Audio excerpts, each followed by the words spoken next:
Hi, loves. For those of you who know me, welcome back. For those of you who don't know me, my name is Nicole Kolbecker. I'm an educator and here to show you about or teach you about how to prepare for this new moon coming up next Tuesday if you're in the Northern Hemisphere.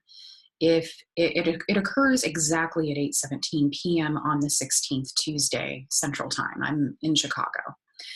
If you are somewhere else, adjust for your local time zone. Um, the reason why I want to talk about the new moon is this one is extremely potent for launching your dreams. So if you're currently in a program that is requiring you to put forth consistent effort. One that I'm in right now is my 111 project, and that's being done on the Reinvention Queens group. That's one of them. There are so many going on. I've seen so many people posting. I'm here to tell you to keep on with it. But also take some pause, especially during the dark moon, because this is a prime time to connect with your own internal GPS, your intuition. If you work with your guides, this is a great time to converse with them or ancestors or whatever, any kind of divination work. This is a beautiful time to do that. We talk a lot about manifesting, and I hear a lot about, set your intention for the new moon and, you're going to manifest, and yay, continue your manifesting practices. Don't let what I say change what you're going to do. But I do want to talk specifically about this new moon and how it can affect you.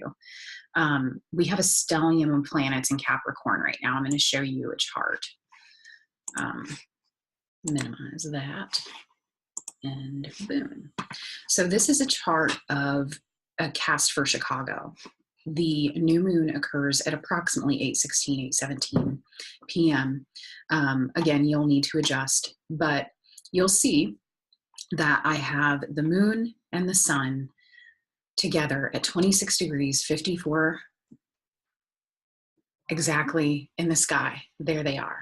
And there's Venus right next door. So this little insignia that is like a V and then a cursive 9 is Capricorn. So you'll see that we have quite a few planets lined up in Capricorn. So if you've been feeling heavy or tired or even depressed, this can add to that, depending on where the new moon is landing in your chart.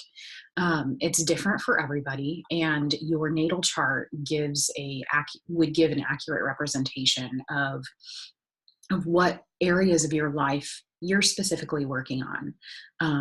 And Capricorn doesn't necessarily make everything feel heavy and depressed. I don't want you to get that impression with it at all. But if you are a person that doesn't have very many Earth planets, this can feel like you have like weights on you and you're just kind of dragging. If you are an Earth person, this can feel just like a very supple time, a very abundant time, a time to rejoice and sing hallelujah, depending on where things land in your chart.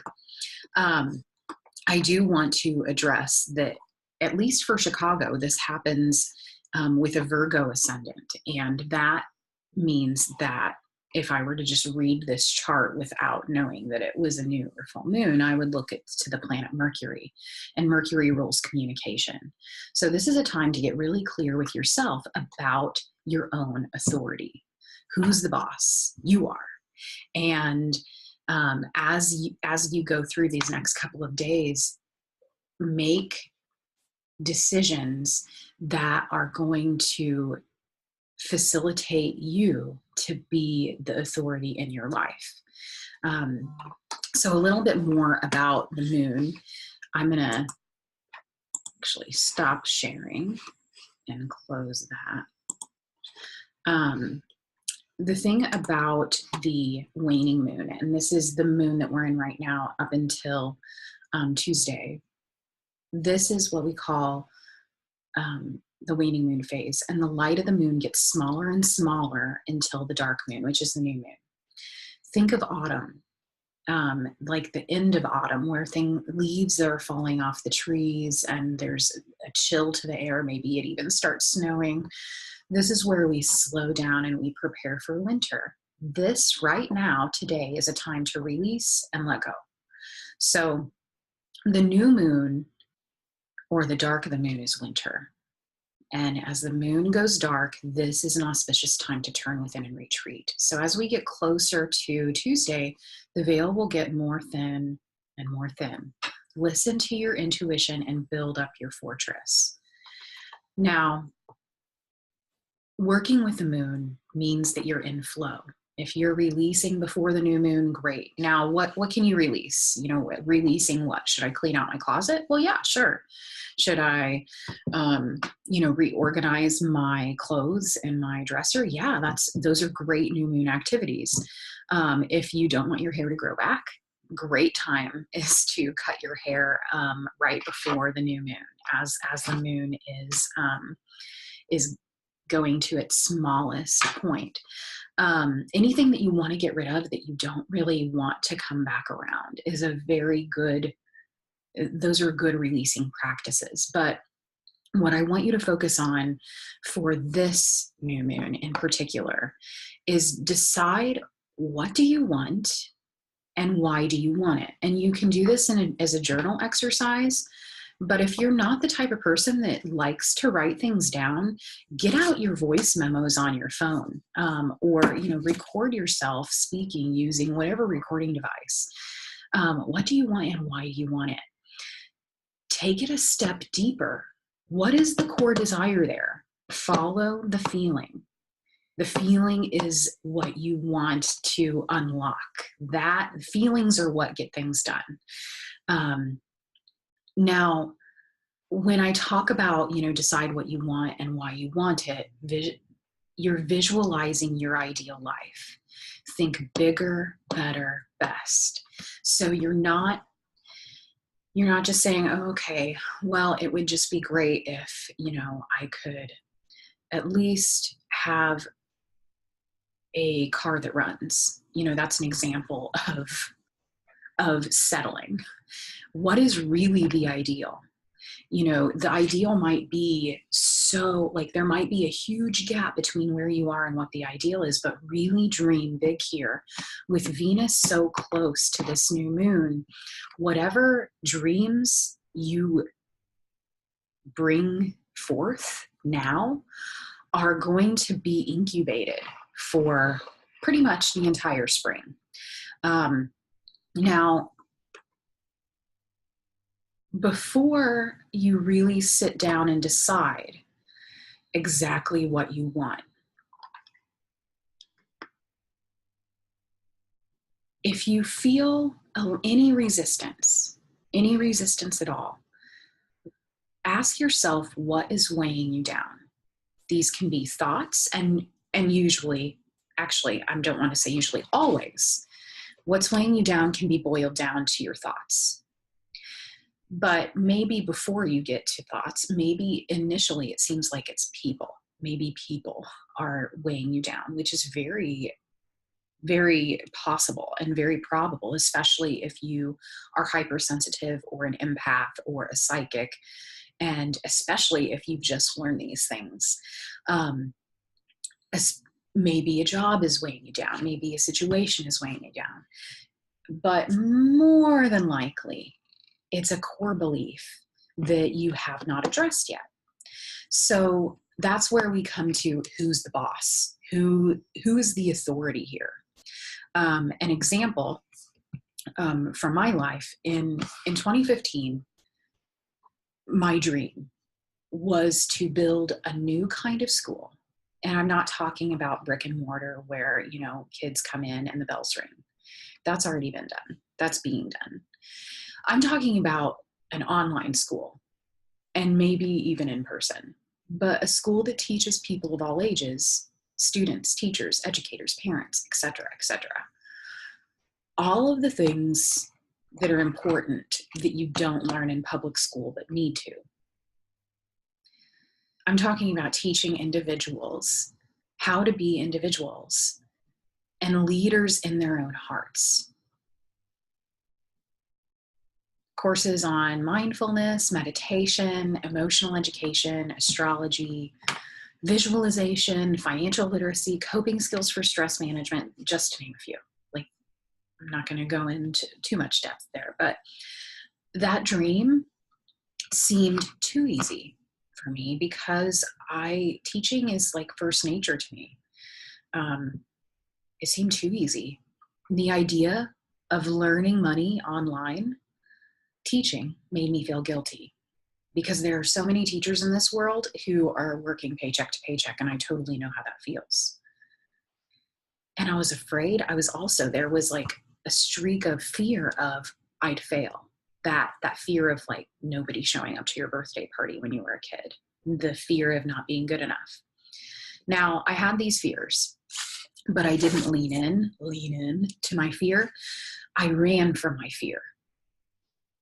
My default when I don't know what to do is that I overwork. I work really hard. I want the gold star. I want the badge of honor. I want the award. And in this mindset, I spent over a year busting my ass teaching public yoga classes. It seemed like the right move. I'm not going to even lie. It seemed like the right thing that I needed to do, but I hated it. I absolutely hated it. And I felt bad that I hated it. I felt that I needed to be grateful for the opportunity to teach. And I was stuck in a victim mentality. I hated it.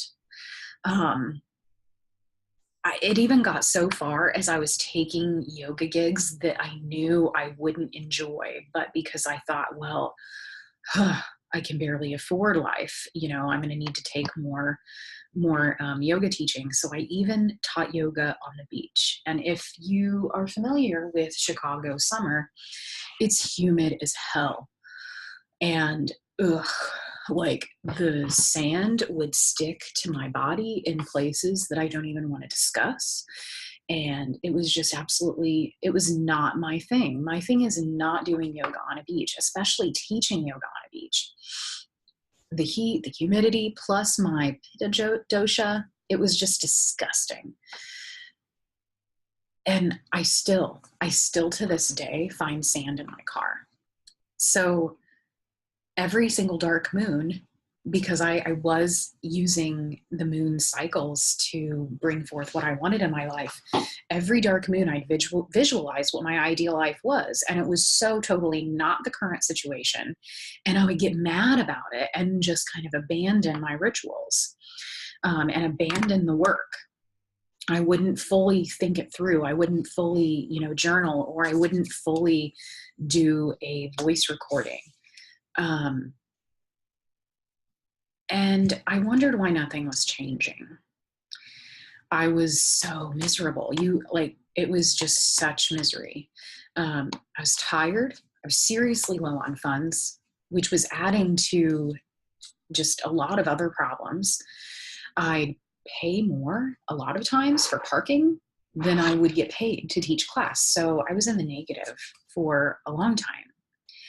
And one day I decided to let go.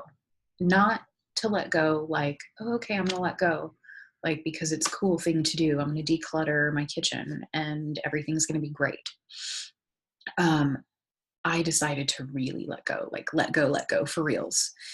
And it was a literal weight. I felt it the minute that it was lifted off my shoulders.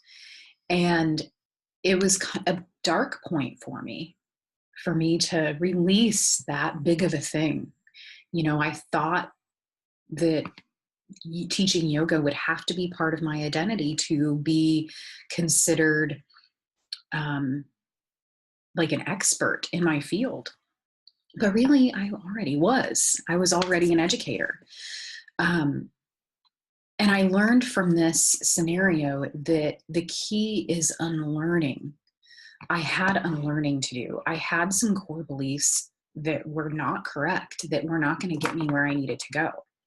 Those core beliefs of being afraid that I would fail, that I wasn't good enough, feeling guilty for abundance, feeling like work had to be hard. Like all of those thoughts were thoughts that I could look on a piece of paper and say, false. But they actually lived within me and they were continuing to run amok in my life. And until I stopped that cycle, they were going to continue. So that's an example of the process that you can go through for new moon prep. Ask yourself, just to recap here, ask yourself what's weighing you down and be honest. Be as brutally honest with yourself as you can. And on whose authority? Are you the boss?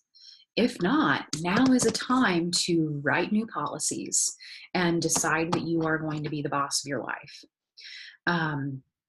And in my next video, I'm going to show you how to look up your own natal chart. You will need a accurate birth time. So talk to your parents or talk to someone who was familiar of that time in your life. And you'll need an accurate location and, of course, your time of birth to look that up. But there is free software where you can look it up all online and see where the new moon and full moon and how these cycles are happening in your unique natal chart. And your unique natal chart is like a blueprint that was made specifically for you.